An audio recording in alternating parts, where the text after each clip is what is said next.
Hi, I'm Katie Stamps with the City of Huntsville.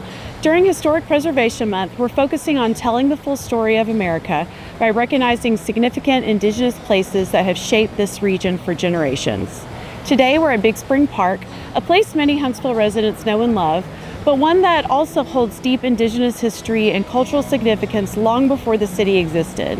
I'm joined by Patrick Penn of the Cherokee tribe of Northeast Alabama to talk about why this place matters and why preserving these stories is so important.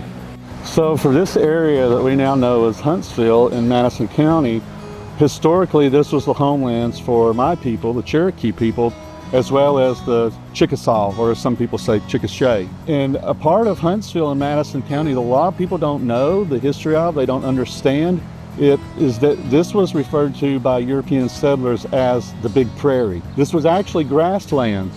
Part of the Tennessee Valley was grasslands, and so it teemed with wildlife.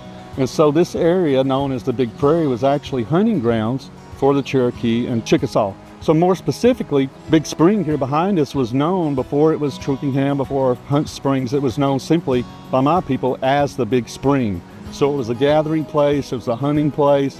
It's a very important place in our culture, as all places of water are, but I've just found that most people are completely unaware that it used to be grasslands teeming with wildlife here. So water is sacred. You think about it, we can't live without water.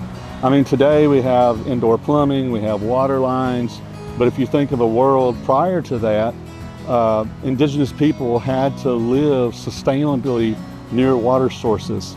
So water sources were, in essence, a gift from Creator. So they're very sacred. In fact, the French, English, and Spanish settlers, when they came to this area, they saw that we, the Cherokee, were so connected to the Tennessee River that back then they referred to it as the Cherokee River. So today, Cherokee tribe of Northeast Alabama is a sovereign nation. So by the Davis-Strong Act of 1984, we were recognized by the state of Alabama. So it's important that we have conversations like this, because even though we don't live what was called the Big Prairie or the Big Spring in centuries past, we're still here today. And we have to adapt with our world as it changes. Tragically, a lot of our culture has been lost, a lot of what we've known, because it was handed down by oral tradition. So it's important that we have these conversations then, so that the general public becomes aware that we're still here, we're still around, we still want to preserve our history, our culture, and not only that, but to take our place in society too. So in Cherokee culture, we have a term called Gadugi. Gadugi means everyone's important, everyone has a part to play, and so we all take our place in society. We work together because everyone's important. Thank you, Patrick.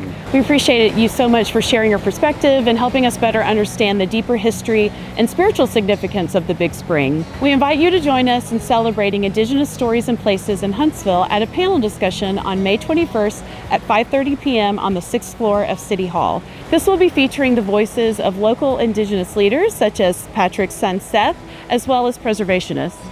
To learn more about other Historic Preservation Month events and initiatives in Huntsville, follow the City of Huntsville and join us in telling the full story of America.